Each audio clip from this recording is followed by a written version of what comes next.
vamos a hablar hoy entonces vamos a continuar con los temas que habíamos iniciado. Nosotros habíamos iniciado el derecho de familia, ¿cierto? Ya vimos el tema de los alimentos, que considero pues que es un tema que tiene toda la importancia, la actualidad, todo abogado debe saber desenvolverse en una audiencia de conciliación para fijar una cuota de alimentos o para exonerarla o para modificarla, para modificar esa cuota. También pudimos ver posteriormente el tema de la declaración de unión marital de hecho, el tema de la disolución y el tema de la liquidación de la unión marital de hecho, que cuando lo vimos pues hablamos de muchas cosas.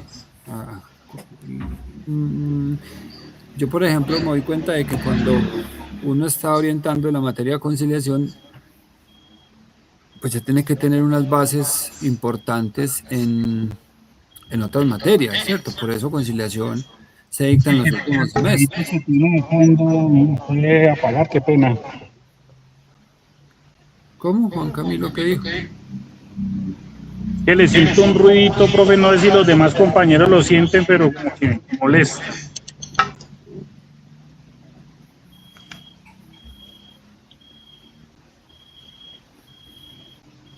Pues yo no siento ningún ruido, Juan Camilo. Aquí hay, donde yo vivo, a esta hora solo se escuchan las chicharras, los grillos y las chicharras y los grillos, y eso sí que arrulla, oiga, yo con eso es profe, un grillito. Pero eso está por allá afuera, no creo que don Juan Camilo lo alcance a escuchar. Por eso le digo, profe. Eso, póngale cuidado, Juan Camilo, eso puede ser por allá, porque por acá está todo tranquilo. No, yo manejo carro, profe, yo mantengo un lado para otro y le escucho ese ruidito. Ah, ese es un ruido del motor, hermano, póngale cuidado a eso. Bueno, sigamos. Sigamos porque Andrés ya nos dio la orden. Vamos a hacerle caso hoy a Andrés Toro. Imagínense pues que dentro del derecho de familia, que es un derecho tan bonito y que hoy en día se llama derecho de las familias, porque existen muchas familias, las familias compuestas, las familias homoparentales, las familias homosexuales, las familias, bueno, hay muchos tipos de familias, ¿cierto? Las conformadas antes tradicionalmente eran las que eran de un hombre, una mujer y su descendencia, pero hoy en día existen, ustedes saben, un sinnúmero de ese tipo de familias. Dentro del derecho de familia, que se desprende del derecho civil, ¿cierto? Usted coge el Código Civil y ve que está dividido en libros. Primero el libro de personas y dice quién es persona y dice los atributos de la persona, ¿cierto? Después en el mismo Código Civil empieza a hablar de la familia, del matrimonio, del divorcio, las causales de divorcio. Y después el libro del Código Civil entra al libro de los bienes. ¿Cierto? Entonces es por eso que ustedes estudian el derecho civil en la misma forma que viene organizado el Código Civil, que no es una forma arbitraria, sino que es una forma lógica, ¿cierto? Primero la persona nace, surge, se protege con sus nombres, con su capacidad, con su patrimonio, con su nacionalidad y con todos esos atributos que ustedes ya estudiaron en personas, pero después esa persona crece y consigue bienes, ¿cierto? Entonces empezamos a ver el libro de bienes. En ese libro de bienes está pues toda la clasificación de los bienes públicos, privados, muebles, inmuebles, y la forma de adquirir el dominio de los bienes muebles e inmuebles. Bueno, es una materia bastante interesante. Bueno, y este fin de semana nos vamos a Puebla, pero con solteros, amigos. Todo el que vaya, la que vaya está soltera. Entonces, después si quieren conocer nuevas personas, si quieren abrir su casting, primero las personas, después los bienes, después las obligaciones, después los contratos y después las sucesiones. Esos son los 5 libros que trae el Código Civil y son las 5 materias pues angulares y fundamentales del derecho civil que ustedes ven. Pero miremos que dentro del libro de las personas hay una parte supremamente importante que fue modificada en el 2019, ¿cierto? Hace 7 años, y es lo relativo a la capacidad de las personas. Porque antes de entrar en vigencia la ley de la que hoy vamos a hablar, que es la ley 1996 de 2019, que me imagino que ustedes ya han leído, han analizado, han estudiado, porque es una ley que en su momento cambió el paradigma de la capacidad de las personas y lo cambió de manera radical. Esa forma en la que se trataba a las personas antes de entrar en vigencia esta ley, antes se consideraban que las personas con alguna enfermedad mental eran incapaces. Y así se le daba el calificativo a las personas de incapaces, ¿cierto?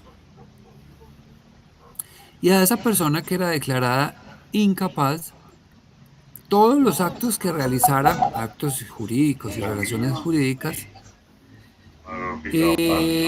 eran nulas, de nulidad absoluta. Y a esa persona había que representarla. Y a esa persona, después de un procedimiento, se le declaraba interdicto. O sea, en la palabra interdicto es que está fuera de su juicio, está fuera de su razón. Y a esa persona se le asignaba un tutor, y ese tutor era el que hacía todo por aquella otra persona. Todo jurídicamente hablando, ¿cierto? Administrar sus bienes, administrar su patrimonio, suscribir contratos, recibir herencias, gastar dinero, todo. El tutor, antes, ojo pues, que yo espero que ustedes estén poniendo bastante atención, porque eso era antes. Antes, la ley decía, mire, ¿sabe qué? Usted es un incapaz. Usted no puede solito representarse. Usted, por más que sea mayor de edad, usted necesita que alguien lo represente. Y se le asignaba, pues, un tutor. Ahora bien, con la entrada en vigencia de la ley 1996, cambió el paradigma de la capacidad en Colombia, ¿cierto? Ya la capacidad tiene una connotación diferente, totalmente contraria a la que se venía manejando antes, ¿cierto? Y dentro de los diferentes fundamentos que maneja la ley 1996, que es la que rige actualmente para las personas que ya no vamos a llamar incapaces, sino que los vamos a llamar discapacitados.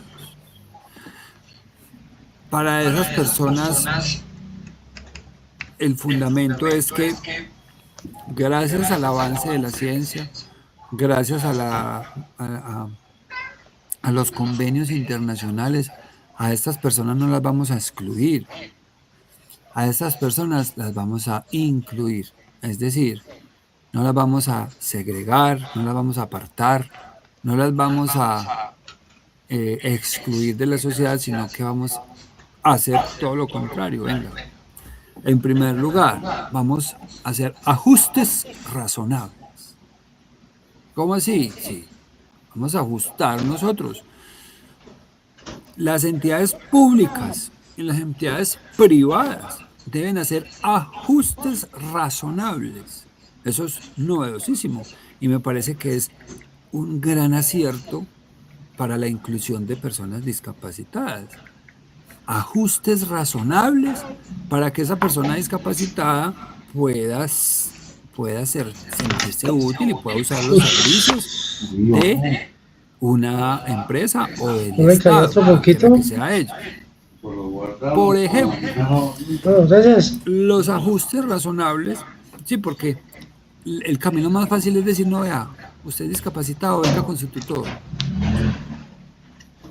Ese es el camino más fácil, el camino que tenía la ley anterior y un camino que no incluía ni tenía en cuenta para nada a esa persona.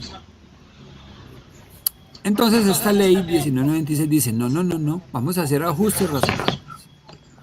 ¿Y qué ajustes razonables conocemos? Pues muchos.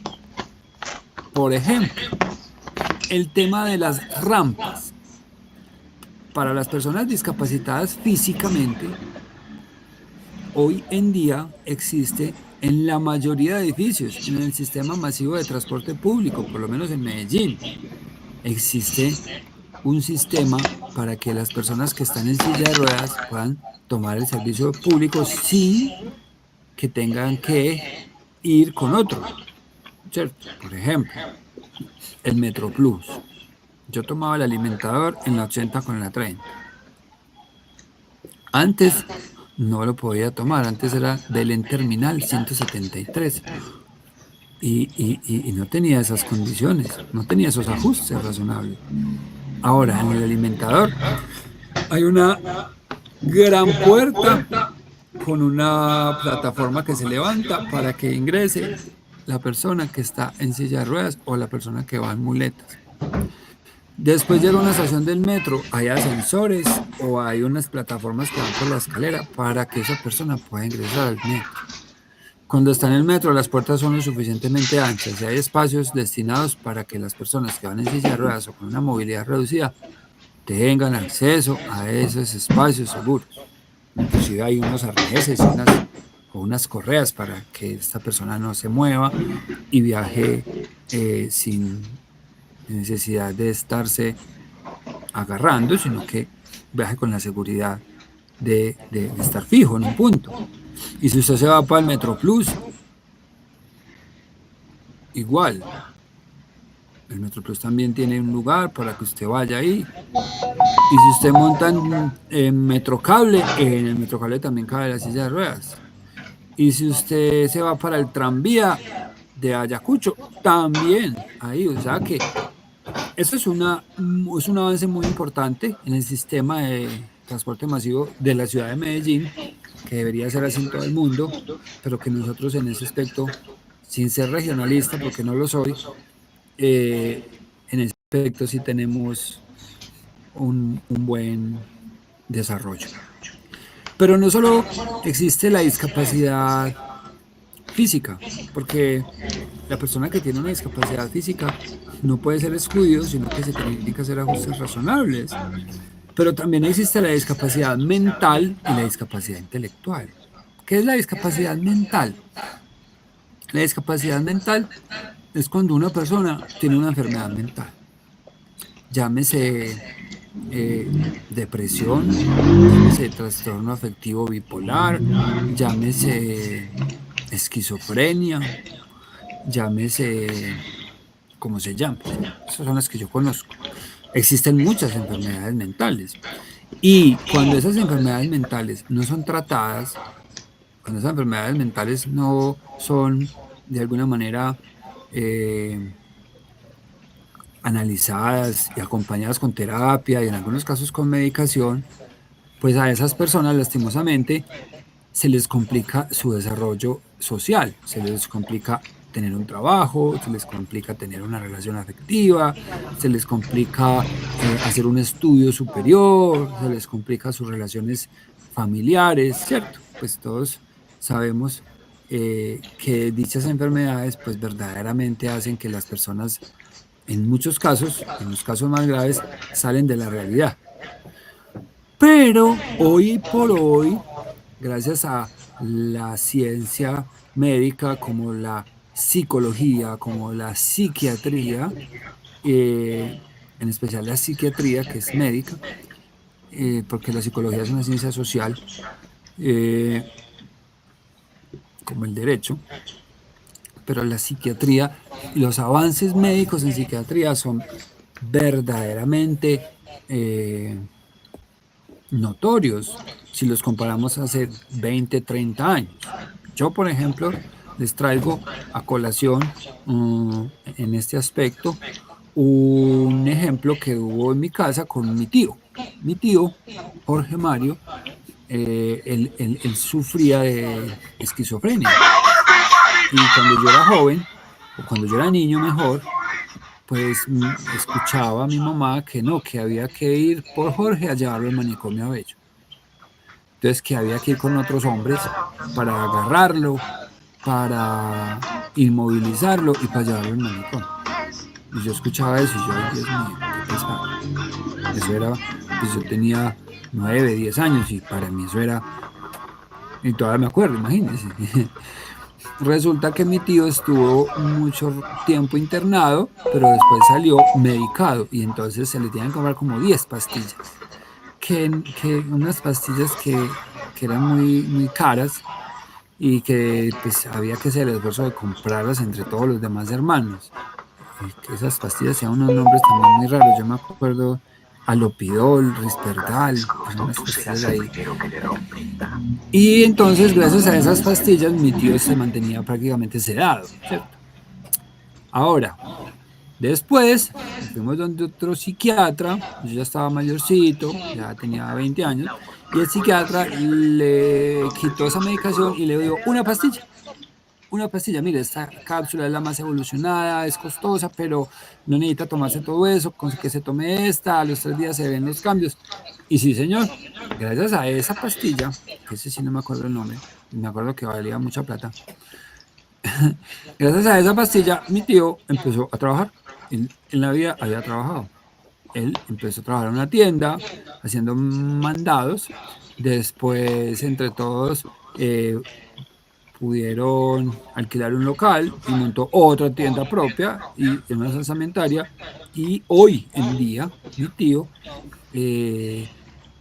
está trabajando en su salsamentaria, ella está mayorcito, ya tiene por ahí los 65, 70 años, pero él es productivo, él hace las compras, surte la tienda, vende, cuenta la plata, hace las devoluciones, hace todo lo hace. Entonces miremos que en el caso que yo les planteo, si los avances médicos han logrado que una persona pueda de alguna manera integrarse a la sociedad, pues la ley también debe hacerlo.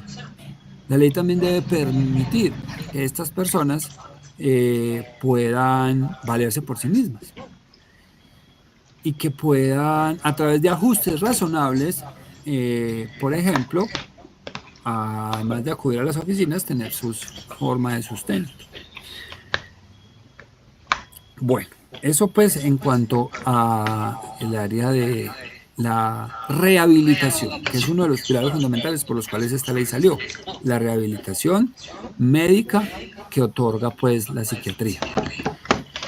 Ahora bien, hay otro tipo de discapacidad, además de la mental que les acabo de explicar, es la discapacidad intelectual. La discapacidad intelectual es la que presentan aquellas personas que tienen un intelecto que no es normal, o sea, que está por debajo de lo normal, ¿cierto? El intelecto es esa inteligencia que tenemos, ¿cierto? Esa forma de desenvolvernos, esa forma de poder hacer sumas, restas, multiplicaciones, divisiones, de leer un texto y entenderlo, de saber escribir, de saber firmar, de saber dónde tomo el bus, de saber integrarme en la sociedad. No todo el mundo tiene las mismas capacidades intelectuales que, por ejemplo, tenemos nosotros los que somos o vamos a ser profesionales, ¿cierto? Hay personas que tienen un intelecto reducido, por decirlo así, no se desarrolló del todo. Por ejemplo, personas que no saben sumar, personas que no saben leer, personas que no saben escribir, personas que no aprendieron a firmar. Muchas veces se da por situaciones de marginalidad o muchas veces se da por situaciones de extrema pobreza o de ignorancia, ¿cierto? Entonces hay muchas personas que son unos tesos para los negocios, pero nunca aprendieron a leer, o nunca aprendieron a escribir, o nunca aprendieron a firmar, ¿cierto? Entonces esa discapacidad intelectual la podemos como ejemplificar con aquellas personas que no maduran intelectualmente, ¿cierto? Que siguen siendo como niños siempre, que a pesar de que ya tienen 20, 30 años, siguen jugando PlayStation. No, mentiras, eso no necesariamente es cierto. Las personas que con 20, 30 años no lograron un desarrollo neuronal e intelectual y que uno ve que son como personas como que no terminaron sus estudios y no tienen ese desarrollo que verdaderamente uno diga, puede uno entablar una conversación, hablar de diferentes temas, opinar de diferentes temas, sino que se enfrascan, por ejemplo, yo tengo un familiar que solo habla del Deportivo Independiente Medellín, y no es porque sea el Medellín, ¿cierto? Pero solo habla de fútbol y eso sí se sabe quién contrató, quién hizo el gol, en qué posición quedó, se sabe la fecha de los partidos, pero no habla de nada más, no terminó su bachillerato. Entonces uno dice, bueno, uno lo ve normal, pero cuando uno interioriza un poquito, uno puede notar que hay una discapacidad intelectual, ¿cierto? La discapacidad mental, la discapacidad intelectual, la discapacidad física y la discapacidad compleja es la que conlleva alguno de estos juntos. Por ejemplo, hay personas que son discapacitados mentales y discapacitados físicos. O hay casos muy severos que son discapacitados mentales e intelectuales. Pensemos, por ejemplo, en las personas que son, que tienen una condición como parálisis cerebral, ¿cierto? Yo he visto personas que tienen parálisis cerebral, son personas que lastimosamente no pueden hablar, no pueden moverse, y los transportan en una silla de ruedas. Esa es una discapacidad muy radical, muy grave, muy severa. Para ellos no hay ningún ajuste razonable que valga. Para ellos hay que adjudicarles un apoyo. Y no solo para ellos, sino para las personas que de alguna manera jurídicamente van a ser un acto relevante. Por ejemplo, vender una casa o comprar una casa o recibir una pensión, ¿cierto? Entonces retomemos. Ya le voy a dar el uso de la palabra por aquí, que yo veo que esta manito se levanta y vuelve y se agacha. Ya le voy a dar el uso de la palabra, voy a retomar. La capacidad en Colombia se ha modificado, ya no es la persona discapacitada alguien que requiera representación, no. Ya es la sociedad la que los va a incluir. ¿Y cómo los va a incluir? Haciendo ajustes razonables. Por ejemplo, a las personas invidentes en las notarías siempre hay braille, ¿cierto? Eso es un ajuste razonable. A las personas invidentes en los semáforos, muchos, ya hay un sonido que les dice cuándo pueden cruzar o no. Eso es un ajuste razonable. Además del de las rampas que ya vimos. Pero también debe haber ajustes razonables para las personas que tienen una discapacidad mental, una discapacidad intelectual o una discapacidad múltiple. Ahora bien, además del ajuste razonable, en muchas ocasiones hay que adjudicar un apoyo. Lo que antes se llamaba declaración de interdicción que se hacía ante el juez de familia, eso ya no existe. Ya lo que hay es una adjudicación de apoyo. Entonces, la adjudicación de apoyo se hace a través de un proceso judicial cuando la persona tiene una discapacidad muy severa, cuando la persona no puede darse a entender, vamos donde el juez de familia. Pero si esa persona puede manifestar su voluntad, puede saber qué quiere hacer, puede comunicarse de manera por lo menos efectiva, el centro de conciliación, y aquí entramos en materia, ¿cierto? Porque muchos se estarían preguntando, venga, pero el profesor se equivocó, está hablando de otra cosa, esto es conciliación. A partir de la ley 1997 de 2019, los centros de conciliación tienen la capacidad de adjudicar apoyos, es decir, para aquella persona mayor de edad que presente una discapacidad mental e intelectual o múltiple, se le puede adjudicar uno o más apoyos a través de un procedimiento que ya vamos a entrar a ver. También lo pueden hacer las notarías, solo que la notaría tiene un valor, no es muy alto, y también lo pueden hacer los jueces para los casos donde la persona tenga una dificultad para comunicarse. Sebastián.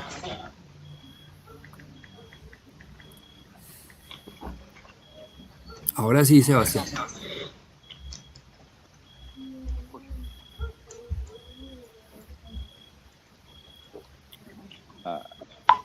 Ahí. Profe, ¿me escucha? Ahí sí. Sí, ok. Profe, yo tenía unas preguntitas en cuanto usted decía, pues es retroceder un poquito la clase, pero me va a disculpar. Cuando usted decía como una persona normal, pues, ¿qué significa normal o qué es lo anormal dentro de la sociedad? Le voy a hablar estrictamente por mi hermano. Mi hermano ha tenido un acompañamiento psicológico y de psiquiatra desde que tengo memoria. Él me lleva 4 años y en ese momento está en el 8º semestre de psicología. Sirve también como terapeuta. Y es ahí donde yo digo, pues, si hay muchas capacidades, él tiene la capacidad y desde los 18 años estaba como una persona interdicta, lo dejó de ser, pero él tiene la capacidad de discernir qué es bueno y malo, y dentro de ese mismo acompañamiento que da Sameín, ese acompañamiento, el psicólogo decía que era prácticamente imposible, el psiquiatra también, tan es así que él en este momento pues sigue siendo una persona interdicta. Él desea no hacerlo ya cuando se gradúe, ¿me hago entender? Pues porque el papel como tal a los 18 años se tuvo, ¿cierto? Pero entonces cuando usted me dice que hay varios tipos de enfermedades, yo digo, también es entonces la parte cognitiva, porque es que una parálisis mental, hay varias personas en este momento a nivel mundial que con parálisis mental saben sumar, multiplicar, leer y creo que están mejores que muchas más personas de acá. Pero entonces, para nosotros entrar pues allá a la clase como tal, el galeno debe dictaminar a través de quién, del psicólogo, del psiquiatra o como tal, porque si la persona dentro de un contrato sabe cuál es el objeto y sabe cuál es su propósito, tenga la discapacidad que tenga, pues porque es discapacitado. Pues yo hasta el momento llevo 2 meses aprendiendo lenguaje de señas y braille y pues son infinitamente inteligentes. Pues si hago la analogía hasta con la Universidad Autónoma, usted va y encuentra alrededor de 4 o 5 estudiantes invidentes, ¿cierto? Escriben más rápido que uno, entonces usted dice, es que la discapacidad, como coloquialmente dice, pues es mental. La palabra mental también entonces me llega a decir a mí qué es lo normal dentro de la sociedad o qué es lo anormal o qué se espera que esa persona lo tenga, y si dentro de un contrato o dentro de una capacidad de un negocio la persona sabe, como su tío, ¿cierto? Podría estar empastillado, ¿cierto? Feo, podría estar medicado, pero sabe cuál es el proveedor, sabe cuáles son, sabe cuál es el teléfono, sabe utilizar un teléfono, sabe utilizar una calculadora y a diario hace cientos de contratos. Entonces, la palabra normal y dentro de estas que nos dicta esta ley 1996, ¿cuál es la diferencia? Porque pues el derecho siempre va a estar más retardado que la parte social. Sí, Sebastián, muchas gracias por la intervención. Y sí, pues la verdad, decir que Carlos Alberto, nos ayudas con el micrófono, por favor.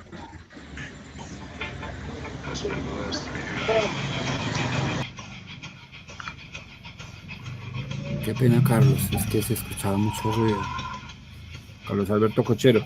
Sebastián Jaramillo, muchas gracias por tu intervención. La verdad es que sí, no es responsable de mi parte decir que no sea normal, porque no da como muchas luces al respecto, pero voy a utilizar un término que tú utilizaste y es discernir, ¿cierto? Saber qué es bueno y qué es malo, qué me conviene y qué no me conviene, qué puedo hacer desde mi posición y qué es lo más conveniente en mi situación, verdaderamente pues como de alguna manera dar a entender a lo que yo hice referencia con normal, ¿cierto? Pero hay muchos temas que vamos a ver a partir de esta introducción que acabo de hacer, y es que existe una valoración de apoyo. Esa valoración de apoyo pues se hace a través de un psicólogo o a través de un psiquiatra para informarle al juez en los casos más severos si esta persona puede de alguna manera valerse por sí misma o si necesita el acompañamiento de un apoyo, ¿cierto? Para el caso de tu hermano, eso es lo que debe hacer.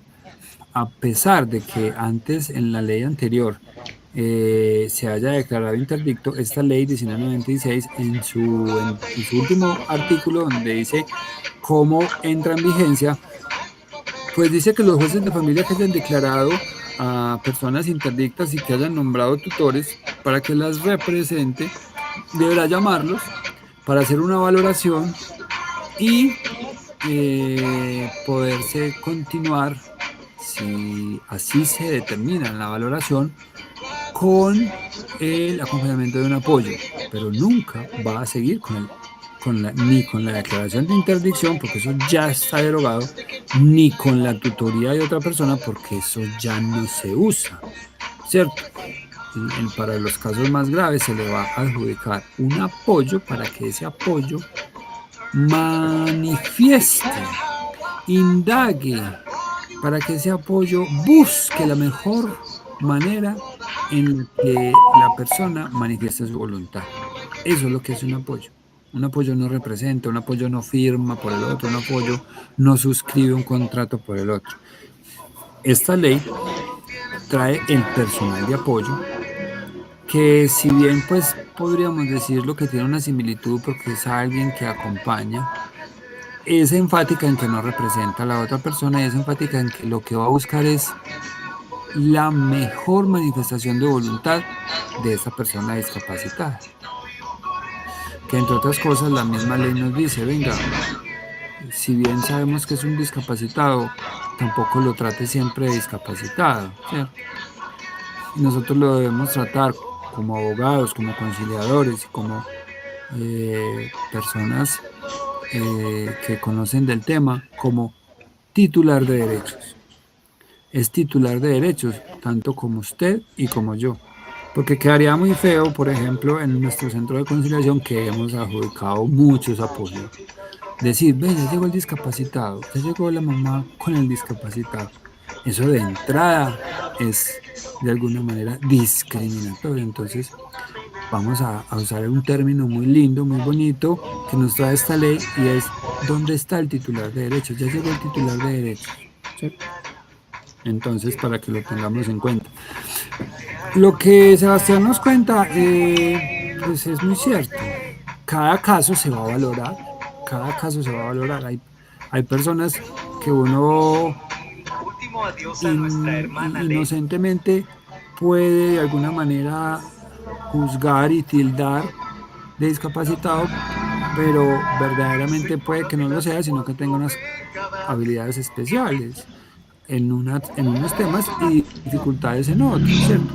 Para eso están los médicos, para eso están los psiquiatras, los psicólogos, que, entre otras cosas, la misma ley dice, venga, usted no necesita que un psiquiatra le dictamine que esa persona es discapacitada, porque existe algo que se llama la discapacidad basada en criterios médicos. y tampoco es el fuerte, y tampoco es la orientación que trae esta ley. A través de la evolución, yo les voy a compartir material al WhatsApp, o también le voy a pedir a la gente de esto que lo suba, porque hay un material muy interesante acerca de cómo tratamos a los discapacitados a través de las diferentes épocas o etapas de la vida, ¿cierto? De la vida, no, mejor, de la historia de la humanidad. Antes, cuando una persona tenía alguna discapacidad, pues imagínense,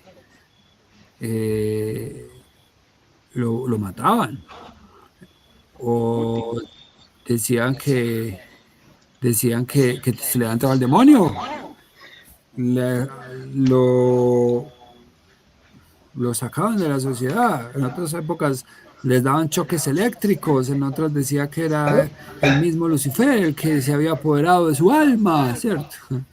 Hoy en día esta ley es muy humanista, esta ley que dice, no, nosotros como sociedad vamos a incluirlos, vamos a hacer ajustes razonables y además vamos a adjudicarle un personal de apoyo, ¿cierto? Para que ese personal de apoyo haga lo siguiente. ¿Qué puede hacer el personal de apoyo?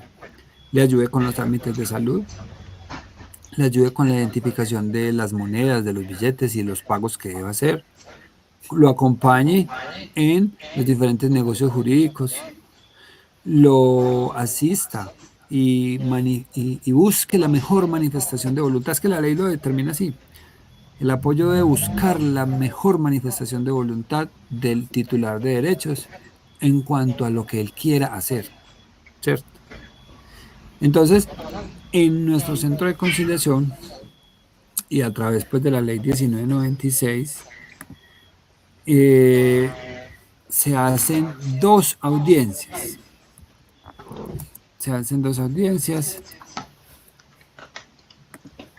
Primero, una audiencia con el titular de derechos, ¿cierto? La persona que requiere pues la adjudicación de apoyo. Y segundo, ya con el personal de apoyo, el titular de derechos, el conciliador y necesariamente que necesitamos acompañamiento psicológico. Nuestro centro de conciliación tiene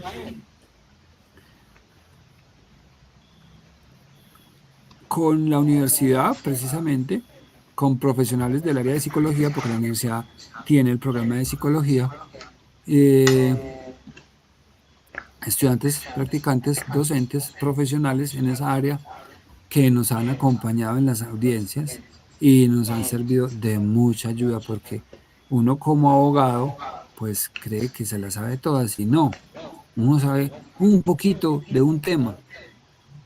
Ellos tienen toda la técnica, el conocimiento para verificar que verdaderamente ese titular de derechos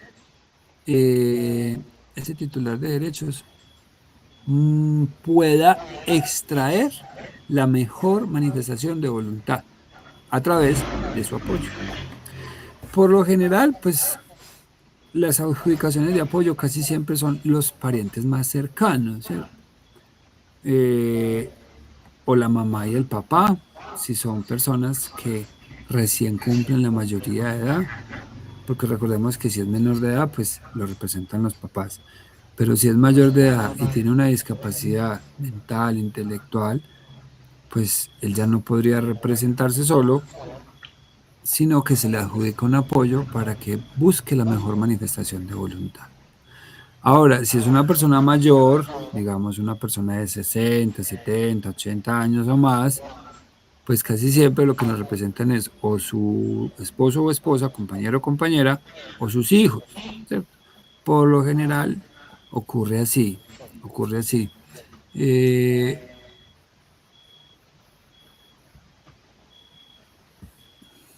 ¿Qué les iba a decir? En nuestro centro de conciliación hemos adjudicado, pues que yo haya presenciado 3, 4 adjudicaciones de apoyo durante el año pasado y este. Y lo hacemos pues de una manera bien apegada a la norma, porque además de la ley 1996 existe el decreto 1429. El decreto 1429 de 2020, que aquí se los acabo de copiar en el chat de la clase, es el que establece el procedimiento. Ustedes saben que existe una ley y un decreto que reglamenta esa ley, ¿cierto? Que la desarrolla, que lo hace práctico. Entonces, en ese decreto se dice cómo se van a realizar las audiencias de conciliación y se dice, pues, muchas cosas que ustedes van a leer. ¿Por qué? Porque si yo les copio ahí la ley y el decreto es porque verdaderamente son de fácil lectura, son de fácil acceso y que tenemos que conocer como conciliadores y como abogados y como ciudadanos, ¿cierto? Porque es que uno piensa, por ejemplo, cuando yo me empecé a empapar de este tema, uno piensa que es que el discapacitado es una persona que nace así. Y no, no únicamente. Cualquiera de ustedes o yo, en cualquier momento, por un accidente, podemos quedar discapacitados. Dios no lo quiere, ¿cierto? Un accidente cerebrovascular, un ictus, un trombo en el cerebro, o un choque, o un accidente de tránsito, o una caída.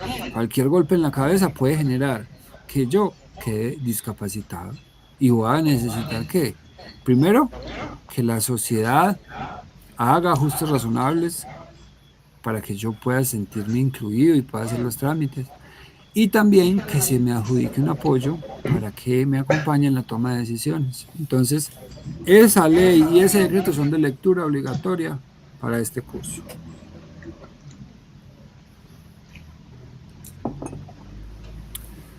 Ahora bien, bueno, ya me tomé el último traguito del tinto a las 9:15. ¿Será que sí puedo dormir? Espero que sí, porque estoy muy cansado. Hoy tuvimos mucho trabajo en el centro de conciliación, afortunadamente. Les cuento que hace poco llegó al centro de conciliación una señora con su hija, titular de derechos, que quería que se le fijara una cuota de alimentos. Porque el padre de su hija, mayor de edad ya, titular de derechos, no respondía económicamente por ella. ¿Qué hicimos nosotros? Al ver que la niña ya era mayor de edad, ¿cierto? Y tenía una discapacidad, tuvimos primero que adjudicarle el apoyo. El apoyo adjudicado fue su madre. Yo adjudiqué ese apoyo porque se requiere de un abogado, además pues del acompañamiento psicológico, que sea conciliador extrajudicial en derecho y que haya realizado precisamente un curso en la ley 1996. Y fue un procedimiento muy bonito, pero bastante riguroso y bastante intenso, por la forma en la que yo me pude comunicar con la persona titular de derechos. Estamos regalando cambios de imagen. No era fácil, pero bueno, se pudo hacer la comunicación y verificar que ella supiera lo que se estaba haciendo. Entonces yo le preguntaba, ¿usted sabe qué estamos haciendo acá? Y ella se reía mucho. Y me decía que sí, que era para que el papá le pagara alimentos. Y yo, pues no, eso no es. Lo que estamos haciendo acá es, primero, para que tu mami te pueda ayudar en las diferentes tomas de decisiones, incluida llamar a tu papá para mí. Bueno, más adelante vamos a ver pues cómo se desarrollan estas dos audiencias y después pues logramos con la adjudicación de apoyo que la madre convocara al padre para que se fijara una cuota de alimentos y así se hizo. Se logró establecer esa cuota de alimentos en favor de la titular de derechos. La adjudicación de apoyo se hace por 5 años. Cada 5 años se debe revisar. Se debe convocar a una audiencia de parte pues del titular de derechos o de parte de su apoyo, y se debe ratificar el apoyo o cambiarlo por otro, ¿cierto? Tiene pues este término de duración, 5 años.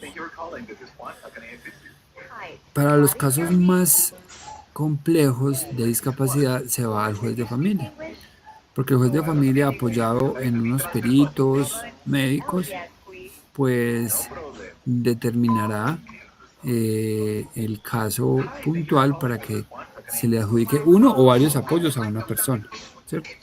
Una persona puede tener los apoyos que requiera, 1, 2, 3 o 4, y cada uno para diferentes temas.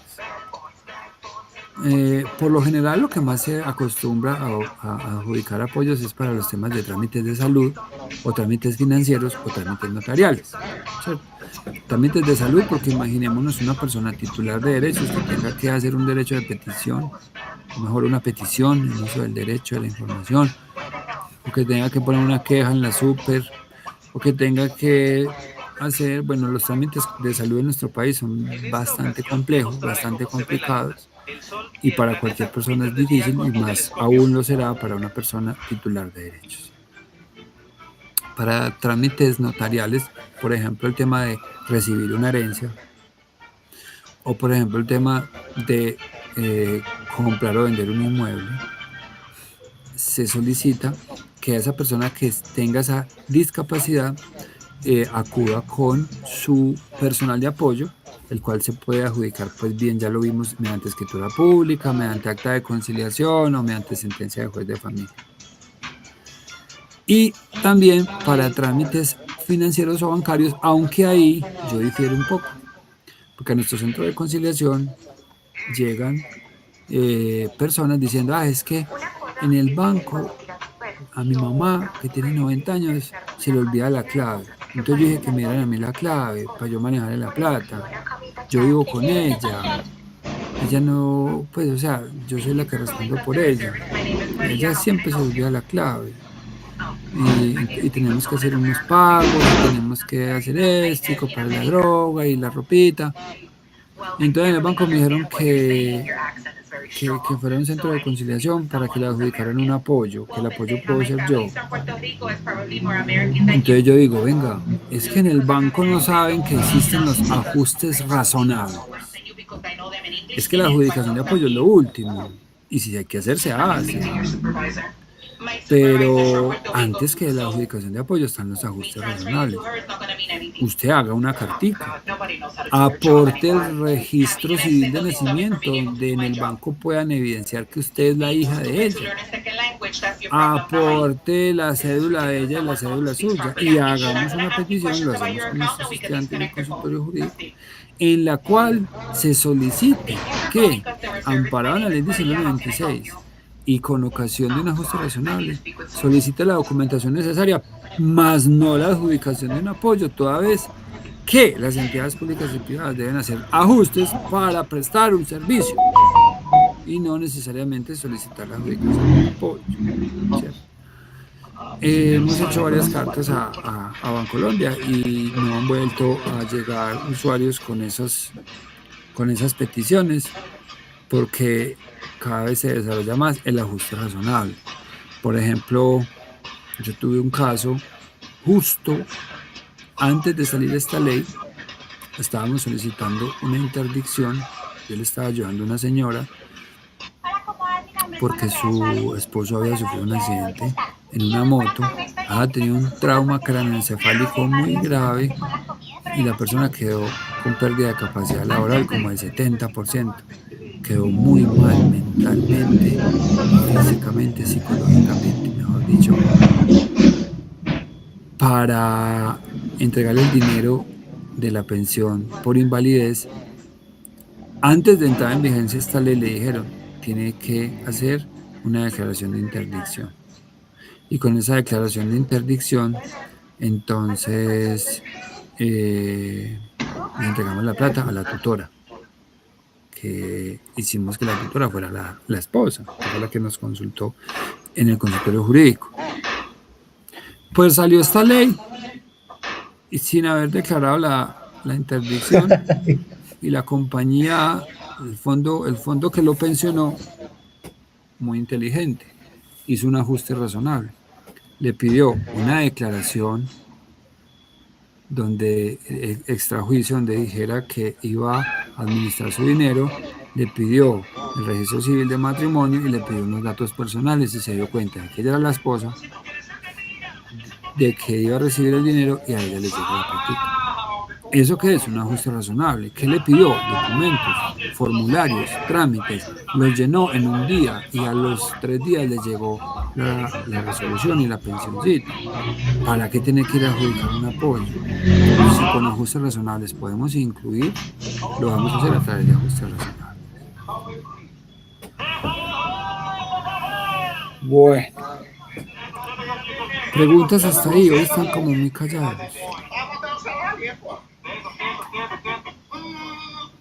¿O no hay preguntas?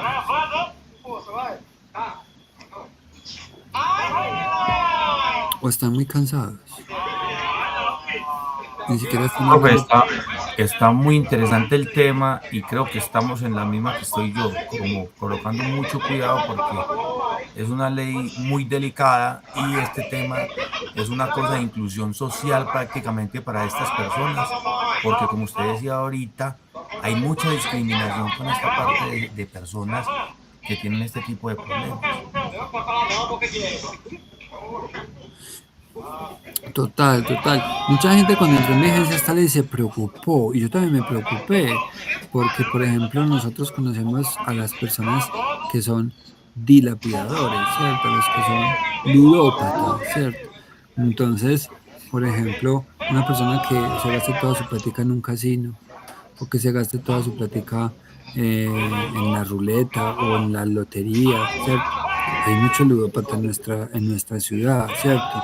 El tema del chance, por ejemplo, que yo a veces voy y iba a Gana a recargar el teléfono y había unos viejitos que tenían como 50 números y que eran con cuña, directo, y media hora ahí esperando y se pagaba como 80, 90 mil pesos y hacía como 50 números de chance, señor, no sé si ganaba o qué, pero se veía que gastaba demasiada plata y cada que pasaba yo por ahí lo veía, entonces yo sí me ponía a pensar, venga, este señor no tiene un tutor, y ahora con esta nueva ley, pero bueno, que se gaste la plata en chance, lo de menos, donde empiece un dilapidador o un ludópata. El dilapidador es el que vende todos los bienes y el ludópata es el que se gasta la plata en juego. ¿Qué va a pasar con esas personas, cierto? Porque si bien usted, digamos, que usted tiene una casa y la quiere vender por 40 millones para irse a viajar por el mundo, ¿lo puede hacer? Sí, lo puede hacer. En su casa, usted la compró, usted se la sudó, usted lo puede hacer, pero si la venden por menos de la mitad, hay una lesión enorme. Pero si se va a viajar, entonces los hijos van a quedar sin casa, pero los hijos ya todos son mayores de edad.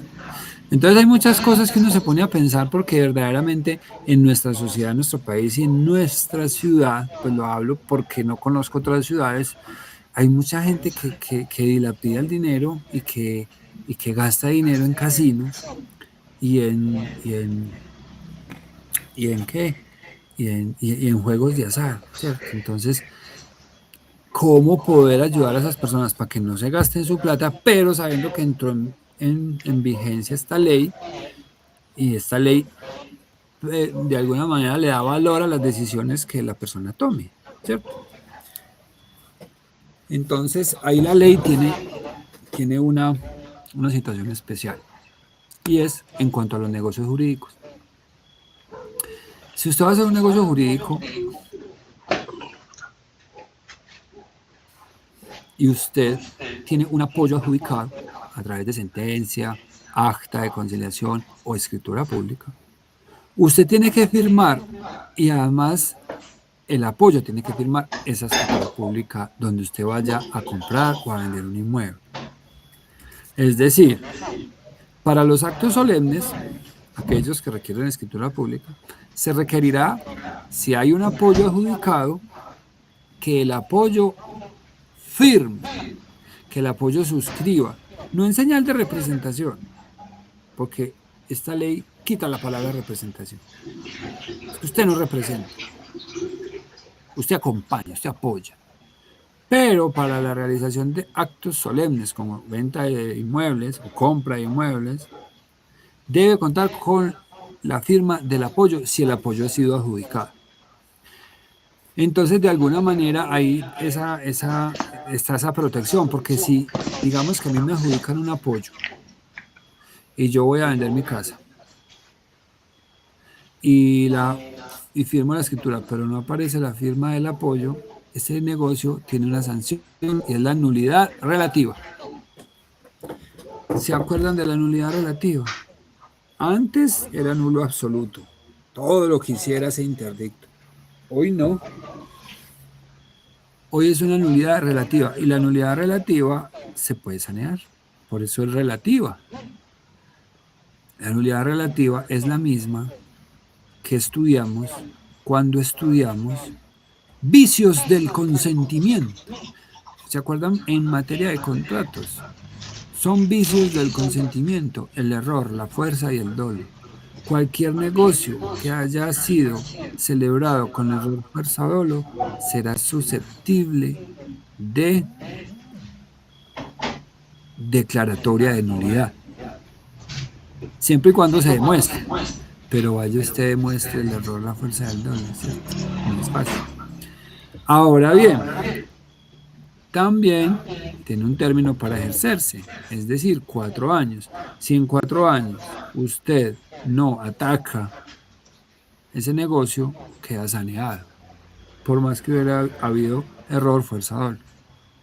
Entonces esta ley toma esos vicios del consentimiento y esa nulidad relativa y los aplica cuando se realiza un contrato solemne, no que fue y se compró una camiseta o que fue y se compró unos zapatos a Bossi que valen 500.000 pesos, no.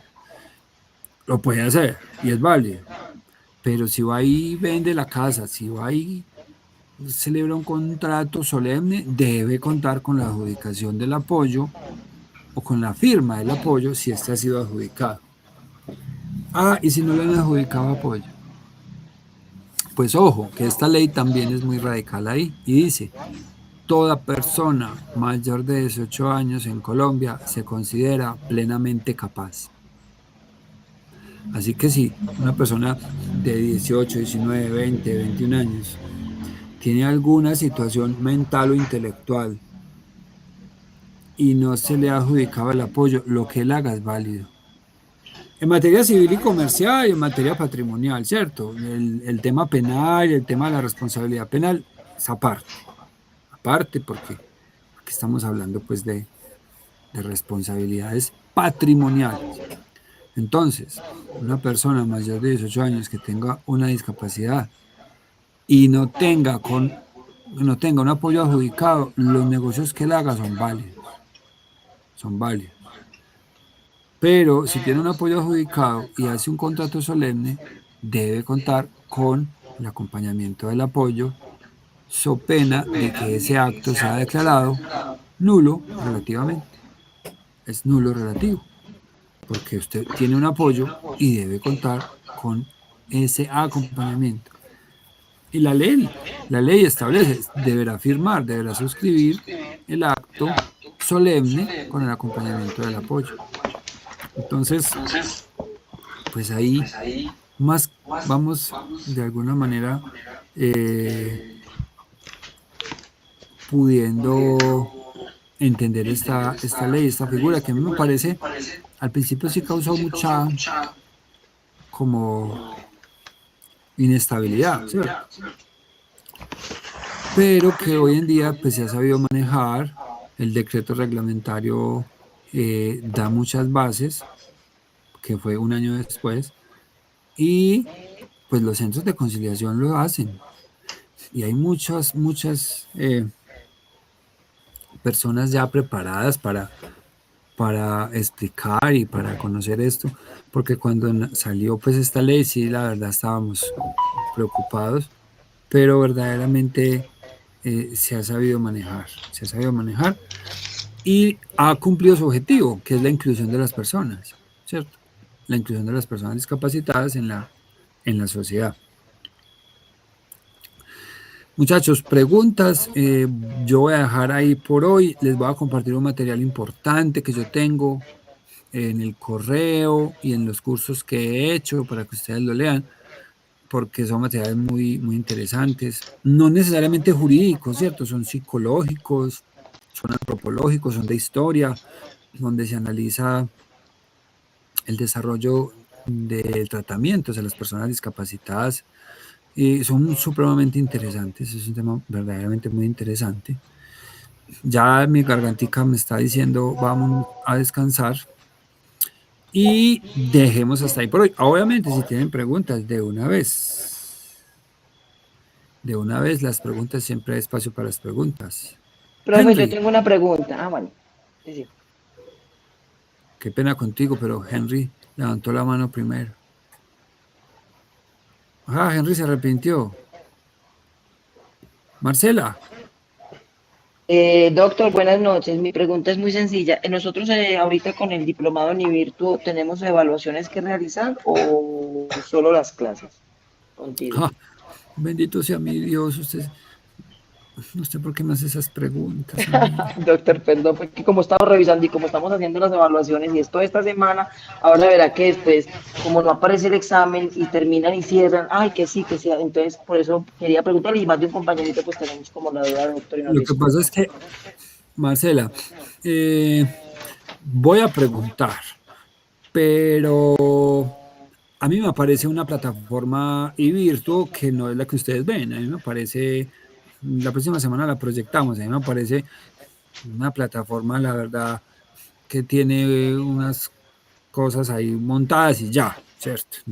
No como, por ejemplo, no sé si ustedes tuvieron la oportunidad de trabajar en el AVA, Aula Virtual Americana. Cuando estábamos en pandemia, yo daba por el AVA unas clases y tenía una pestaña para cada tema y un link para cada pestaña y un video para cada pestaña, y eso era una belleza, todo organizadito, todo bonito. Y Virtuo, qué pena, qué tristeza, y yo sé que esto está quedando grabado, espero que no lo escuche, pero Virtuo me falta mucha estética, le falta mucho orden, y lo más importante, le falta mucho contenido. Yo he enviado varios correos y los he enviado con copia a los altos funcionarios y les he dicho, venga, ¿dónde está el material de Virtuo? ¿Dónde está el material de Virtuo? Es que este diplomado se orientaba a virtual con tutorías, eran 5 o 10 tutorías y el resto era una cantidad de material buenísimo y súper completo y súper interesante, y después de cada material una evaluación. Eran como 7 evaluaciones y 5 tutorías. Pero bueno, yo voy a poner a preguntar dónde están las evaluaciones, porque inclusive yo el diplomado del semestre pasado, yo lo compartí enterito a la dirección de extensión para que lo montaran. Y nada, entonces así me va a tocar poner a mí una petición en uso de la información. Yo entonces me comprometo con preguntarle a Daniela y a que también suba las clases, pues porque es que lo rico de la virtualidad es que las clases queden grabadas.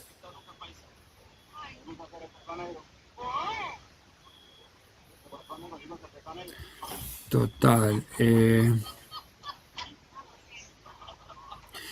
Los exámenes, ¿dónde están los exámenes? Los estudiantes piden los exámenes a gritos, voy a decir así. Angie Zuleta.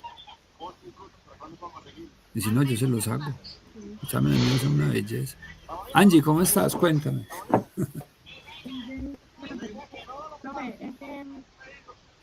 No pude estar en la clase completa, entonces era para preguntar sobre las grabaciones, cuándo son las grabaciones. Eso es lo que voy a hacer mañana. Temprano le voy a preguntar a Daniela que nos diga cuándo son las grabaciones y cuándo acaban de montar el material completo, porque, o si no, que me den a mí el permiso para yo subir ese material, porque yo tengo mucho material, mejor dicho, el material que yo tengo, ustedes quedan empapados de todos los temas. Yo me comprometo con los 2 temitas, mañana me recuerdan. Sí debería compartirnos con ustedes el material que está en el, la verdad sí está como muy suave. Hágale, yo tengo, y esto sí que tengo material y es tan bueno. Bueno, señoras y señores, Les agradezco por su presencia. Que tengan una buena noche. Nos vemos. Bueno, yo les tenía que decir que el próximo martes no puedo conectarme porque precisamente tengo un diplomado, pero el jueves sí. Nos vemos entonces el jueves de la próxima semana, entre 8 días, Dios mediante. Y para el martes les voy a subir bastante material y lo más importante, que ustedes puedan acceder en Ivirtu a un curso completo con material y evaluaciones.